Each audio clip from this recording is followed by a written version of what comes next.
Civil सेवा के प्यारे प्रतिभागियों,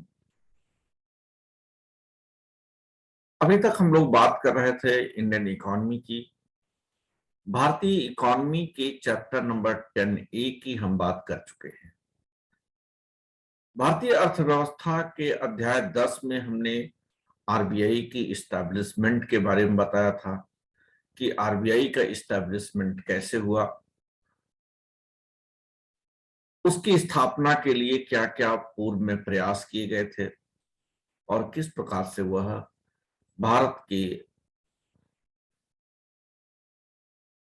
अर्थव्यवस्था में एक प्रमुख स्थान प्राप्त कर पाया।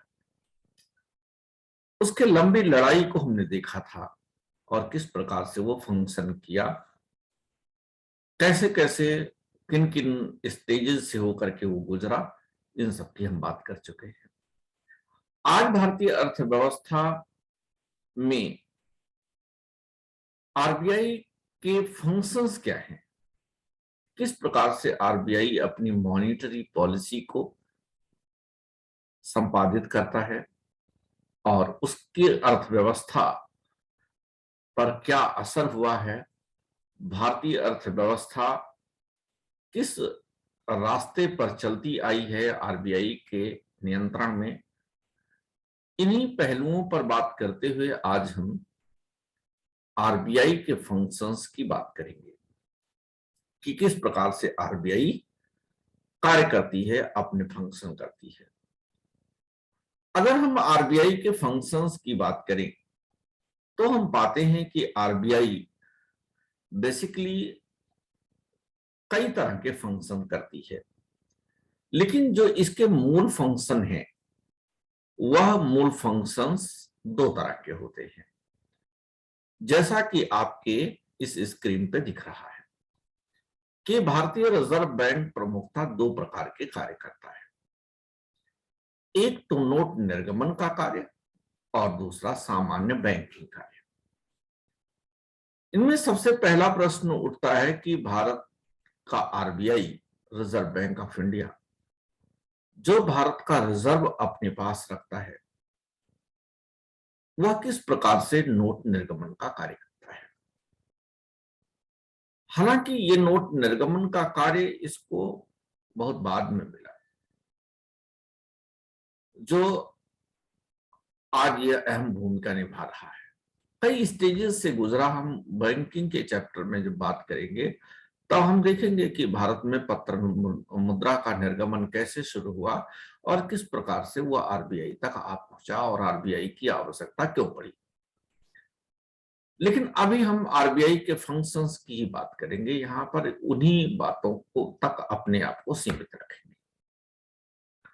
सबसे पहले हम बात करते हैं कि आरबीआई किस प्रकार से नोट निर्गमन का कार्य करती है। बात करते चले कि आरबीआई 1 रुपए के नोट और सिक्कों का निर्गमन नहीं करती।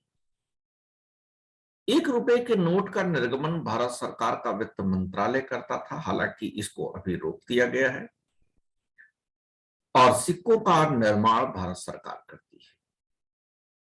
लेकिन चाहे जितनी भी मुद्राएं हैं, चाहे 1 रुपए की मुद्रा हो, चाहे सिक्कों का निर्गमन हो, चाहे सिक्कों का चलन हो या इसके बाद के करेंसी नोट्स हो, सभी की सभी मुद्राएं चलन में लाने का कार्य रिजर्व बैंक ही करती है। यानी 1 रुपए का नोट जो वित्त मंत्रालय छापा करता था, उसके भी चलन में लाने की जिम्मेदारी आरबीआई पर है, और जो सिक्के भारत सरकार मिंटिंग कराती है उसके भी चलन में लाने का श्रेय आरबीआई का है, कार्य आरबीआई का है। और बाकी जो 2 रुपए से ऊपर के नोट आरबीआई खुद निर्गमित करता है, उसकी भी चलन में लाने की जिम्मेदारी उसी की होती है। लेकिन बच्चों, हम आपको बताते चले कि भले ही आरबीआई नोट निर्गमन करता हो, लेकिन वह नोट निर्गमन सरकार के लिए करता है। सरकार के शेयर से ही आरबीआई का निर्माण हुआ है। इसी वजह से रिजर्व बैंक जो पत्र मुद्रा छापती है वह सरकार के लिए छापती है। इसलिए अंतिम रूप से इस मुद्रा के लिए अगर किसी की जिम्मेदारी बनती है, देयता बनती है, तो वह अंतिम रूप से सरकार की होगी, भले ही आरबीआई इसके भुगतान का वायदा करती है। भुगतान का वायदा कैसे करती, आप ध्यान से देखिए कि आरबीआई के नोट पर छपा होता है, यानी आरबीआई जो नोट निर्गमित करती है, जो छापती है, उस पर लिखा होता है कि मैं धारक को इतना रुपए अदा करने का वचन देता हूं, और आरबीआई के गवर्नर की साइन होती है। इसका मतलब यह है कि आरबीआई भुगतान का वायदा तो करती है, लेकिन यह सरकार की तरफ से करती है, इसलिए अंतिम लायबिलिटी गवर्नमेंट की होती है। आरबीआई के नोट छापने के लिए कुछ अर्हताएं, पहले यह अर्हताएं अलग हुआ करती थी, लेकिन जो वर्तमान में स्थिति है हम उसकी बात करेंगे। उसमें यह है कि आरबीआई, दो तीन बातें बड़ी महत्वपूर्ण हैं। पहली बात तो यह है कि आरबीआई 100% प्रतिभूति के साथ मुद्रा का निर्गमन करती है, यानी अगर आरबीआई नोट छापती है तो उसके बदले उसे सिक्योरिटी के रूप में, सोने के रूप में, किसी सिक्योरिटी के रूप में, किसी विदेशी मुद्रा के रूप में उसे 100% का सिक्योरिटी रखना होता है।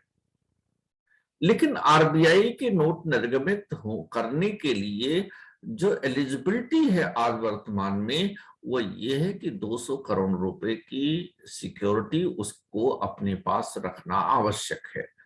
अगर 200 करोड़ रुपए की सिक्योरिटी आरबीआई नहीं रखती तो वह अपने नोट छापने की एलिजिबिलिटी खो देगी।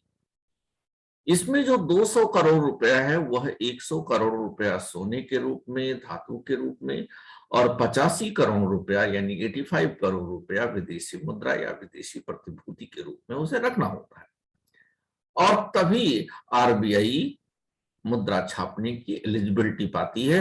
एलिजिबिलिटी पाने के बाद 100% सिक्योरिटी के साथ वह पत्र मुद्रा का निर्गमन करती है। बच्चों, बताते चले यहीं पर कि विश्व के लगभग ज्यादा से ज्यादा केंद्रीय बैंक मुद्रा का निर्गमन करते हैं, लेकिन सिंगापुर का केंद्रीय बैंक इसका एक अपवाद है। सिंगापुर का केंद्रीय बैंक पत्र मुद्रा का निर्गमन नहीं करता है, वह सिर्फ मॉनिटर करता है, मॉनिटरी पॉलिसी को लॉन्च करता है। इसके बाद बच्चों, पत्र मुद्रा के निर्गमन के बाद आरबीआई का जो दूसरा फंक्शन है वह है बैंकिंग कार्य करना, और ये कई तरह से बैंकिंग कार्य करता है। एक तो सरकार के बैंक के रूप में कार्य करता है, यानी सरकार के बैंकर के रूप में काम करता है। अब आप सोच रहे होंगे कि सरकार के बैंकर के रूप में ये कैसे कार्य करता है। ठीक वैसे ही जैसे आपके साथ बैंक कार्य करते हैं, यानी आरबीआई सरकार के बैंक के रूप में कार्य करती है, और यह वैसे ही कार्य करती है जैसे हमारे साथ कमर्शियल बैंक्स कार्य करती है। जैसे हमारे कमर्शियल बैंक हमें लोन देते हैं ताकि हम अपनी जरूरतें पूरी करें, ताकि अपनी घाटे पूरी करें, अपनी जरूरतें पूरी करें, ठीक उसी प्रकार से reserve bank of India Bharat सरकार को भी लोन प्रोवाइड करने का काम करता है, जिससे सरकार अपने पब्लिक एक्सपेंडिचर को, पब्लिक रिसीप्ट के बीच जो घाटे हैं उसको पूरा कर सके, और उसके साथ साथ अन्य जो उसके व्यय हैं उसको पूरा कर सके। यानी सरकार को अपने खर्चे करने के लिए आरबीआई से लोन लेने की क्षमता है, लोन ले सकती है, क्योंकि वो उसके भी बैंक के रूप में आरबीआई एक बैंक का काम करता है। कभी कभी हम जानते हैं कि सरकार जब बजट बनाती है तो अपने बजट हमेशा बजट में जो सरकार की इनकम होती है, जो सरकार की प्राप्तियां होती हैं विभिन्न मदों से, सरकार हमेशा उससे ज्यादा खर्च की व्यवस्था करती है। लेकिन अब जो प्राप्तियां हुई, अगर उससे ज्यादा खर्च करना है तो उसके खर्च करने के लिए पैसे चाहिए। पैसे कहां से होगा? तो आरबीआई इसके लिए एडवांस में व्यवस्था करके सरकार को देती है, जिसे WMA कहा जाता है, वेज एंड मींस एडवांसेस कहा जाता है, अग्रिम अर्थोपाय कहा जाता है। आरबीआई सरकार के लिए यह भी कार्य करने का काम करती है। इस तरह से देखें तो आरबीआई सरकार के तमाम तरह की जरूरतों को पूरा करने में महत्वपूर्ण भूमिका निभाती है। अब दूसरा जो बैंकिंग कार्य है, ये आरबीआई बैंकों के बैंक के रूप में भी काम करती है। जैसे हम अगर अपना अकाउंट एसबीआई में खुलाते हैं तो हमें एसबीआई चेक मिलता है, और उस एसबीआई चेक के माध्यम से हम अपना लेन देन करते हैं भिन्न भिन्न बैंकों में। ऐसे ही बैंकों को भी आरबीआई चेक मिलता है, वो आरबीआई चेक के माध्यम से इंटर बैंकिंग लेन देन कर सकते हैं। इसका मतलब ये है रिजर्व बैंक के लिए वैसे ही रिजर्व बैंक बैंकों के लिए कार्य करता है जैसे हम अपने बैंकों के साथ काम करते हैं। रिजर्व बैंक बैंकों के लिए ऋण भी प्रोवाइड करता है, बैंकों को ऋण भी देता है, अंतिम ऋणदाता की भूमिका भी निभाता है। हालांकि बैंक चाहें तो वो किसी और से भी लोन ले सकते हैं, ऋण ले सकते हैं, लेकिन अगर कहीं से भी बैंकों को कोई लोन नहीं मिलता तो आरबीआई उनको मार्जिनल स्टैंडिंग फैसिलिटी के नाम से लोन प्रोवाइड करती है। इसके अलावा भी तमाम तरह के लोन आरबीआई बैंकों को देती है। इन लोन से बैंक साख का सृजन करते हैं, लेकिन अगर किसी मार्केट में साख की मात्रा बढ़ जाए, किसी मार्केट में अधिक मुद्रा फ्लो में आ जाए, जिसे इकोनॉमी की भाषा में तरलता कहते हैं, अगर तरलता किसी भी मार्केट में बढ़ जाती है तो ऐसे में महंगाई की संभावनाएं ज्यादा हो जाती है। यही कारण है कि आरबीआई अपने कुछ इंस्ट्रूमेंट्स होते हैं, उन इंस्ट्रूमेंट्स के माध्यम से इस बढ़ी हुई मुद्रा को सोखने का काम करती है, और अगर ज्यादा सोख लिया जाए तो तरलता यानी मार्केट में करेंसी फ्लो को बढ़ाने का काम भी करती है। इसे कहा जाता है साख नियंत्रण, क्रेडिट कंट्रोल।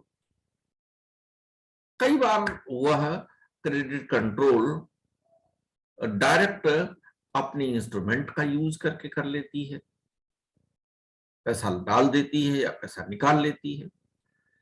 इस पर हम बात करेंगे अभी, लेकिन पहले अपनी कुछ बातें पूरी कर लें। साख नियंत्रण इसलिए जरूरी है क्योंकि अगर मार्केट में करेंसी का फ्लो ज्यादा हो जाएगा तो ऐसी सिचुएशन में महंगाई बढ़ जाएगी, और महंगाई बढ़ने का मतलब हुआ महंगाई डायन खाए जात है। सबको महंगाई असर डालेगी, स्पेशली गरीबों पर। इसलिए महंगाई को कंट्रोल रखना जरूरी है, लेकिन बहुत सस्ता भी चीजें ना हो जाए जिससे कि प्रोड्यूसर डिमोटिवेट हो जाए, प्रोडक्शन में इंटरेस्ट ही ना ले, ये भी ठीक नहीं है। तो बहुत सस्ती भी नहीं होनी चाहिए चीजें। इसका मतलब लिटिल इन्फ्लेशन बनाए रखने की कोशिश होती है।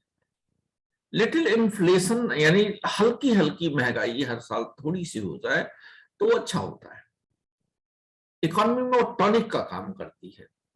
क्योंकि अगर मान लिया एग्जांपल ले लेते हैं कि इस साल 1500 रुपया प्रति क्विंटल गेहूं है, अगर अगले साल गेहूं का रेट 1550 रुपया प्रति क्विंटल कर दिया जाए तो गेहूं उत्पादक इससे ज्यादा मोटिवेट होगा और अधिक उत्पादन के लिए प्रेरित होगा। लेकिन मार्केट में अगर गेहूं का रेट 1500 से 1550 हो जाता है तो जो परचेजर है, जो डिमांड साइड है, वो ज्यादा इफेक्ट नहीं होगा, उसको थोड़ा अधिक देने में कोई मुश्किल नहीं होगी। इससे डिमांड साइड भी इफेक्ट नहीं होगा और सप्लाई साइड, प्रोड्यूसर साइड ये मोटिवेट होगा और देश में उत्पादन बढ़ाने के लिए प्रेरणा मिलेगी। और उत्पादन बढ़ाने से हमारे देश की जीडीपी में ग्रोथ होता है और ग्रोथ से ही विकास होता है। तो इसलिए आरबीआई हमेशा लिटिल इन्फ्लेशन बनाए रखने की कोशिश करती है और यह साख नियंत्रण के माध्यम से करती है। साख नियंत्रण के लिए हमारे पास दो बड़े बेसिक इंस्ट्रूमेंट हैं, जिसमें जिसको में दो हैं। एक सीआरआर है, कैश रिजर्व रेशियो, जिसे नकद आरक्षण अनुपात कहते हैं, और दूसरा है एसएलआर यानी स्टैट्यूटरी लिक्विडिटी रेशियो, वैधानिक तरलता अनुपात। इन दो इंस्ट्रूमेंट के माध्यम से आरबीआई तरलता बनाए रखने का प्रयास करती है, जिससे वित्तीय संकट की स्थिति उत्पन्न ना हो। क्योंकि अगर तरलता मार्केट में कम हो जाएगी तो वित्तीय संकट की स्थिति हो जाएगी, करेंसी नोट्स लोगों को नहीं मिलेंगे, इससे डिमांड साइड बहुत ज्यादा इफेक्ट हो जाएगा और डिमांड साइड इफेक्ट होगा तो सप्लाई साइड इफेक्ट होगा ही होगा, प्रोडक्शन रोकना पड़ेगा, शटडाउन की परिस्थितियां पैदा हो जाएंगी। यानी उत्पादन, शटडाउन का मतलब है उत्पादन रोकने की परिस्थितियां पैदा हो जाएंगी, जो किसी भी अर्थव्यवस्था के लिए अच्छी नहीं होती। अब क्वेश्चन ये उठता है, सीआरआर है क्या? हमने कहा सीआरआर मतलब कैश रिजर्व रेशियो। हालांकि इन इंस्ट्रूमेंट्स पर हम अलग से एक वीडियो बनाएंगे, लेकिन अभी इंट्रोडक्टरी हम बताते चलें। Cash reserve ratio, cash reserve ratio का मतलब प्रत्येक कॉमर्शियल बैंक, प्रत्येक शेड्यूल्ड बैंक जो आरबीआई एक्ट 1934 के शेड्यूल 2 में लिस्टेड है, उन सभी बैंकों को व्यापारिक बैंक कहा जाता है। और ये व्यापारिक बैंक अपनी टोटल जमा का एक अनुपात आरबीआई के पास रिजर्व रूप में रखते हैं और इसी को कहते हैं सीआरआर। अगर आरबीआई का सीआरआर बढ़ता है तो बैंकों का अधिक पैसा आरबीआई के पास चला जाता है, और अगर बैंकों का पैसा ज्यादातर आरबीआई के पास पहुंच जाता है तो बैंकों के पास पैसा कम हो जाता है। ऐसी स्थिति में मार्केट में फ्लो कम अपने आप हो जाता है, क्योंकि बैंकों के क्रेडिट क्रिएशन, साख सृजन की क्षमता कम हो जाती है। ऐसे ही एसएलआर है, लिक्विडिटी स्टैट्यूटरी लिक्विडिटी रेशियो, वैधानिक तरलता अनुपात, यानी अपने टोटल जमा का बैंक एक पार्ट, एक अनुपात अपने पास कैश रूप में, नॉन कैश रूप में, धातु के रूप में, सिक्योरिटी के रूप में अपने पास रिजर्व रखता है, उसे ही कहते हैं वैधानिक तरलता अनुपात। अगर इसकी मात्रा बढ़ा दी जाए तो प्रॉब्लम ये आ जाएगी कि फिर बैंकों के पास करेंसी फ्लो करने की क्षमता कम हो जाएगी और ऐसी स्थिति में मार्केट में करेंसी का फ्लो कम हो जाएगा। तो महंगाई की स्थिति में तो इसे बढ़ाया जाता है ताकि मार्केट में करेंसी फ्लो कम करके महंगाई को रोका जा सके, और ऐसे सीआरआर भी है। अगर किसी इकोनॉमी में 100% सीआरआर कर दिया जाए, इसका मतलब बैंकों का सारा पैसा खींच करके चला जाएगा आरबीआई के पास। जैसे आपने अभी नोटबंदी के टाइम पीरियड में देखा था कि सीआरआर 100% कर दिया गया था, अर्थात बैंकों का सारा करेंसी नोट आरबीआई के पास चला गया और उसके बदले में फिर आरबीआई ने नई नोट सर्कुलेट किया। तो सीआरआर 100% करने का मतलब यही हुआ कि अधिकतर पैसा आरबीआई के पास, सब पैसा आरबीआई के पास चला जाएगा।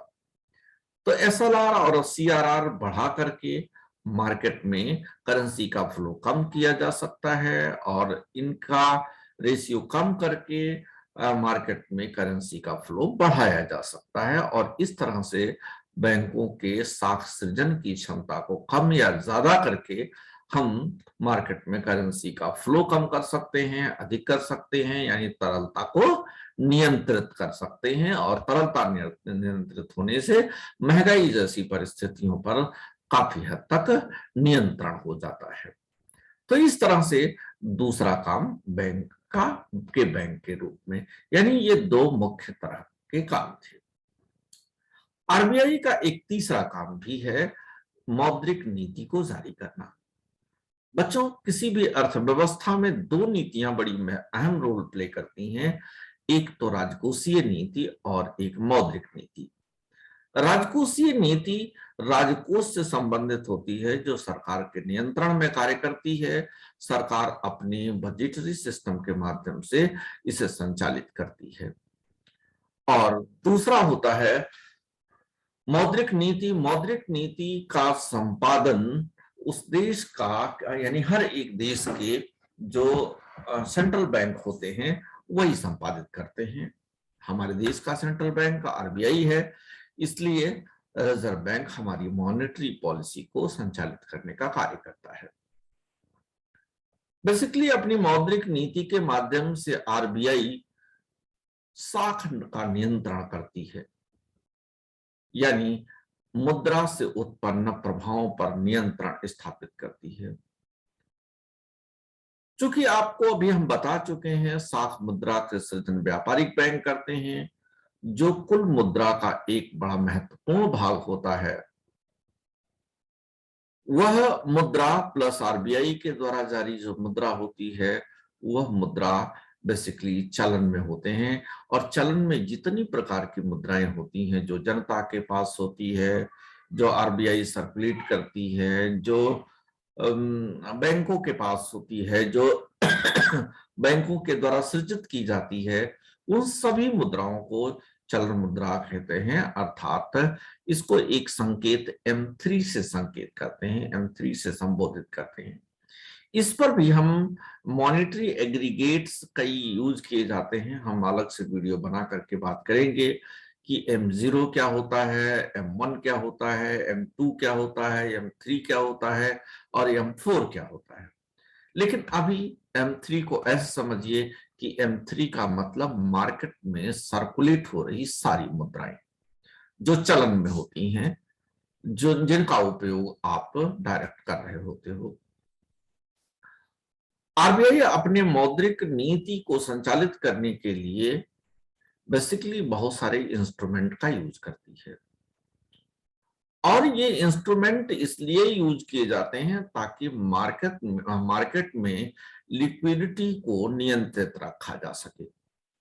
लिक्विडिटी को नियंत्रित रखने की बात हम अभी बता चुके हैं। अगर किसी मार्केट में लिक्विडिटी ज्यादा हो जाएगी तो लोगों के पास मुद्रा अधिक आ जाएगी, और अगर लोगों के पास मुद्रा अधिक आ जाता है, लोगों की खर्च करने की क्षमता अधिक हो जाती है, तो ऐसी सिचुएशन में लोग अधिक पे करने लगते हैं और महंगाई की स्थिति पैदा हो जाती है।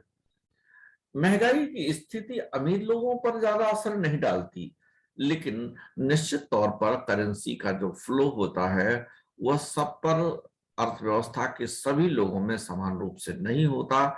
इसलिए जिनके पास कम पैसा पहुंचता है वह गरीब होते हैं, और गरीबों पर महंगाई की स्थिति में बुरा असर पड़ता है। गरीब अपने बेसिक नीड को पूरा नहीं कर पाते, अपने जरूरत की चीजों को पूरा नहीं कर पाते, जिससे उनका सर्वांगीण विकास नहीं हो पाता। वो कुपोषित रह जाते हैं क्योंकि उनको पर्याप्त न्यूट्रिशन नहीं मिल पाता, वो महंगी शिक्षा नहीं दिला पाते, उनके बच्चों का कौशल कमजोर पड़ जाता है, उनके पास जरूरी संसाधन नहीं रह पाते, उनके लिविंग स्टैंडर्ड बहुत नीचे चले जाते हैं, हेल्थ फैसिलिटी पर वो ध्यान नहीं दे पाते, और इस तरह से तमाम सारी समस्याएं पैदा हो जाती हैं। इसलिए आरबीआई अपने मॉनेटरी पॉलिसी के माध्यम से मुद्रा के फ्लो को कम या ज्यादा करके मार्केट में लिटिल इन्फ्लेशन की परिस्थितियां पैदा करके रखती है, जिससे कि उत्पादन प्रभावित भी ना हो और डिमांड साइड भी कमजोर ना हो। और इस तरह से हम देखते हैं कि हमारी हमारे मॉनेटरी पॉलिसी के माध्यम से इनको नियंत्रित किया जाता है। बेसिकली बच्चों बताते चलें कि जो साख नियंत्रण के तरीके हैं वो बेसिकली दो तरह के होते हैं। पहला नंबर एक होता है मॉनिटरी नियंत्रण, यानी हम परिमाणात्मक अर्थात क्वांटिटेटिव लिक्विडिटी को कंट्रोल करते हैं, और दूसरा क्वालिटेटिव, यानी क्वांटिटेटिव मेजर्स हमारे पास होते हैं, परिमाणात्मक मेजर्स होते हैं, और दूसरे क्वालिटेटिव होते हैं। जैसे एक है बैंक रेट, हमने अभी बताया आपको कि हम इस पर बात करेंगे, लेकिन बहुत सतही ज्ञान के तौर पर हम यहाँ बताएंगे, डिटेल नहीं बताएंगे, क्योंकि इसमें बहुत टेक्निकल बातें शामिल हैं। उन टेक्निकल बातों को अलग वीडियो में ही हम शामिल करेंगे। पहले नंबर में बैंक रेट। बैंक रेट वह रेट होता है जिस पर आरबीआई बैंकों को लॉन्ग टर्म लोन प्रोवाइड करता है। बस इतना अभी समझिए, एक जनरल डेफिनेशन आप कह सकते हैं ये, कि वह रेट जिस पर आरबीआई बैंकों को लोन देता है वह बैंक रेट कहलाता है, और ये लॉन्ग टर्म लोन होते हैं। दूसरा है मार्जिनल स्टैंडिंग फैसिलिटी, सीमांत स्थायी सुविधा दर। बैंक जब बाकी बैंकों से लोन लेते हैं या किसी अन्य बैंक से लोन लेते हैं और वहां कोई पॉसिबिलिटी नहीं रह जाती लोन पाने की, तो ऐसी सिचुएशन में अपनी फाइनेंशियल नीड की जरूरत को पूरा करने के लिए बैंक आरबीआई से एक्स्ट्रा लोन, बहुत शॉर्ट टर्म के लिए लोन मांगते हैं। हो सकता है ये ओवरनाइट लोन भी हो। तो इस तरह की फैसिलिटी को हम MSF यानी मार्जिनल स्टैंडिंग फैसिलिटी कहते हैं। जैसे यहीं पर बताते चले कि अगर आरबीआई, अगर एसबीआई को किसी विशेष सीजन में ऐसी जरूरत पड़ गई कि उसके सारे जो खातेदार हैं अपना सारा पैसा निकालने लगे, तो उतना पैसा उसके पास नहीं रह जाता, क्योंकि वो बहुत सारा पैसा लोन भी दे चुका होता है। तो जब उसके जो खातेदार हैं सभी एक विशेष दिन विशेष सीजन में पैसा निकालने लगे, तो उसके पास पैसे की कमी हो जाती है, नकदी की कमी हो जाती है। तो वो कुछ समय के लिए आरबीआई से MSF के तहत लोन ले सकता है। हालांकि ये लोन इंटर बैंकिंग भी हो सकते हैं, यानी वो दूसरे बैंक से भी ले सकता है, लेकिन अगर दूसरे बैंक से भी कहीं पाने की पॉसिबिलिटी ना हो तो वह MSF के तहत ले सकता है, लेकिन इसकी दर सामान्य बैंक रेट से ज्यादा होती है। अगला है, तीसरा है open market operation. Open market operation का मतलब हुआ कि अगर मार्केट में करेंसी का फ्लो बहुत ज्यादा हो जाए, लोगों के पास पैसा बहुत ज्यादा पहुंच जाए, तो सरकार ओपन मार्केट ऑपरेशन करती है, यानी बहुत सारी सिक्योरिटीज मार्केट में ला करके बेचती है, जिससे लोग अधिक इनकम, अधिक रिटर्न पाने के लालच में अपना पैसा आरबीआई के पास जमा कर देते हैं और उसके बदले बॉन्ड खरीद लेते हैं। तो इस तरह से मार्केट से बहुत सारा करेंसी, एक्स्ट्रा करेंसी खींच ली जाती है और मार्केट में लिक्विडिटी फ्लो को बैलेंस कर लिया जाता है। तो ये ओपन मार्केट ऑपरेशन है। अगला है रेपो और रिवर्स रेपो। ये दोनों बड़ा टेक्निकल टर्म है, लेकिन हम आपको बताते चलें, रेपो का रेट ज्यादा होता है, रिवर्स रेपो का रेट थोड़ा कम होता है। अक्सर ये 1% के आसपास होता है। रेपो का मतलब रीपर्चेजिंग ऑप्शन, यानी ये बट्टा विधि है, लेकिन अभी हम बट्टा विधि की बात नहीं करेंगे। जब अलग से इस टर्म के बारे में समझाएंगे तब बताएंगे। अभी आप इतना समझिए कि बहुत ही शॉर्ट टर्म के लिए जब आरबीआई बैंकों को कुछ पैसा देता है, लोन देता है, तो ऐसी स्थिति, ऐसे रेट को रेपो रेट कहते हैं। लेकिन हम बताएंगे ये कैसे होता है, क्योंकि इसका मूल जो डेफिनेशन है वो अलग है। बस अभी इतना समझिए कि रेपो का मतलब हुआ कि आरबीआई बैंकों को जब बहुत शॉर्ट टर्म के लिए लोन प्रोवाइड करता है तो वह रेट रेपो रेट कहलाता है, और लॉन्ग टर्म के लिए जब ये देता है तो वो बैंक रेट कहलाता है। लेकिन इस पर हम डिटेल बात करेंगे, हम बार बार दोहरा रहे हैं क्योंकि रेपो का मतलब रीपर्चेजिंग ऑप्शन, ये हमारी डेफिनेशन से मैच करता नजर नहीं आ रहा है, क्योंकि इसके पीछे बहुत सारा एक कॉन्सेप्ट सन्निहित है, उस पर हम बात करेंगे आगे चल करके। अगला है वीआरआर। वीआरआर का मतलब परिवर्तनीय कोष अनुपात, वेरिएबल रिजर्व रेशियो। इसमें दो हैं, सीआरआर और एसएलआर, जो समय समय पर अपनी मॉनेटरी पॉलिसी के माध्यम से आरबीआई कम या ज्यादा करती रहती है और इसके लिए वो पब्लिश भी करती है। इसके बाद बच्चों दूसरे तरह का जो क्रेडिट कंट्रोल है, साख नियंत्रण विधि है, उसे हम सिलेक्टिव या क्वालिटेटिव मेजर्स कहते हैं। कई बार न्यूनतम सीमा निर्धारित कर देती है आरबीआई, मार्जिन निर्धारण कर देती है कि इस मार्जिन से कोई भी ज्यादा रेट पर या लिमिट से ज्यादा कोई भी लोन नहीं बांट सकता, लेकिन इसके ऊपर भी कुछ परिस्थितियां होती हैं। कई बार बैंकों को कुछ एडवाइस दे दी जाती है और उस बैंक को एडवाइस को आरबीआई के बैंक मान लेते हैं, और इस तरह से मानने की वजह से जो क्रेडिट कंट्रोल हो जाता है उसको हम क्वालिटेटिव मेजर्स कहते हैं। ऐसे ही साख मापदंड का निर्धारण है, साख स्वीकृतिकरण योजना है, ये सब आरबीआई मौखिक रूप से या अपनी नीति के माध्यम से बैंकों को कुछ संदेश देती है, कुछ सलाह दे देती है, कुछ बातें कह देती है। तो जब उसका पालन बैंक करने लगते हैं और उसकी वजह से जो क्रेडिट कंट्रोल मार्केट में हो जाता है, उसे ही हम क्वालिटेटिव मेजर्स कहते हैं। यानी क्वालिटेटिव मेजर्स भी एक प्रकार के इंस्ट्रूमेंट हैं जो मार्केट में लिक्विडिटी को कंट्रोल करने का काम करती है।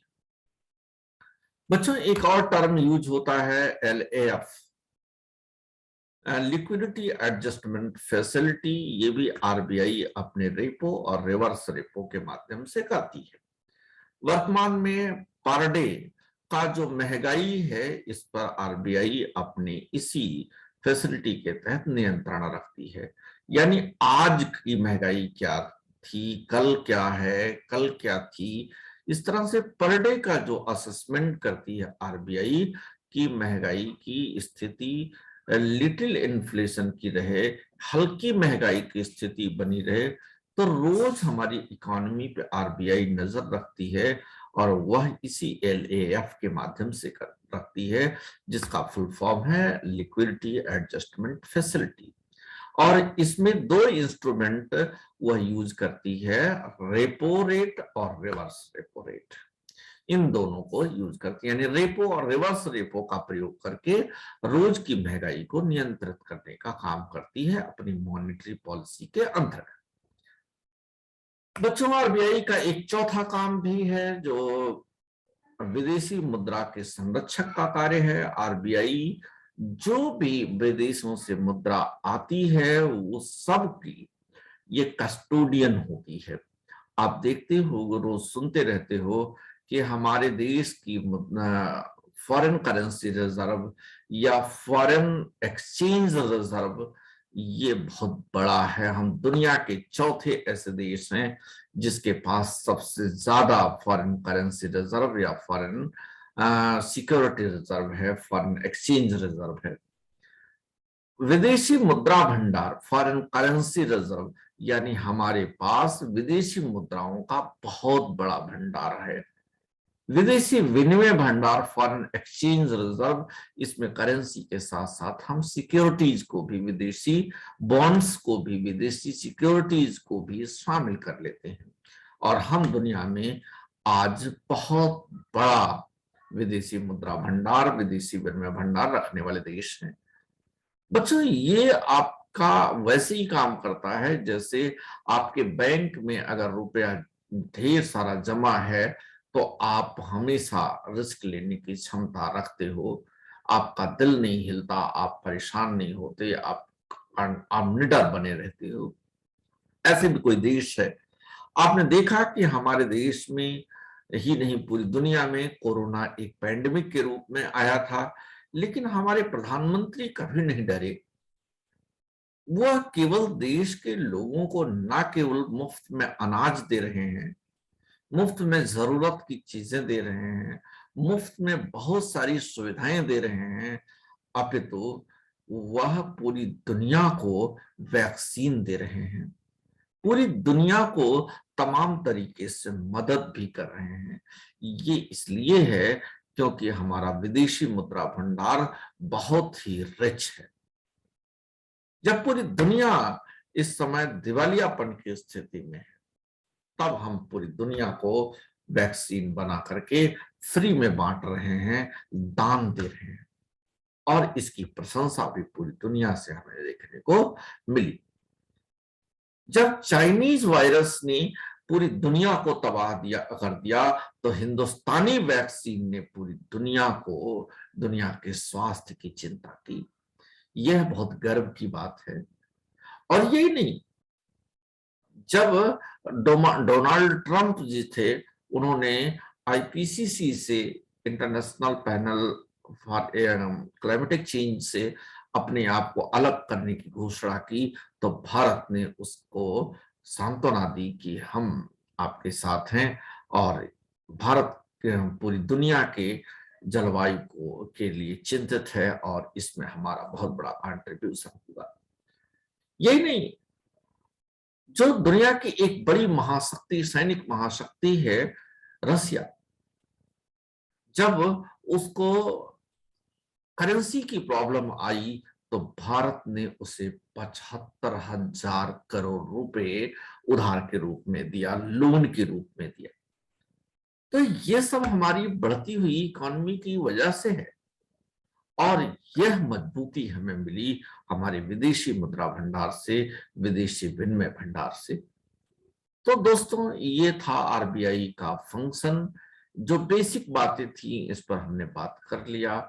अगली वीडियो में हम इसी के कुछ जो इंस्ट्रूमेंट्स हमने बात किया है उन पर बात करेंगे, बैंकों के क्रेडिट क्रिएशन की बात करेंगे, और उनसे संबंधित जो बातें हैं M1, M2, M3, M4 पर बात करेंगे। बहुत लंबा चैप्टर है, कई वीडियो में हम इसे शामिल करेंगे। इस वीडियो में बस इतना ही। ऑल द बेस्ट, एंजॉय करिए। धन्यवाद।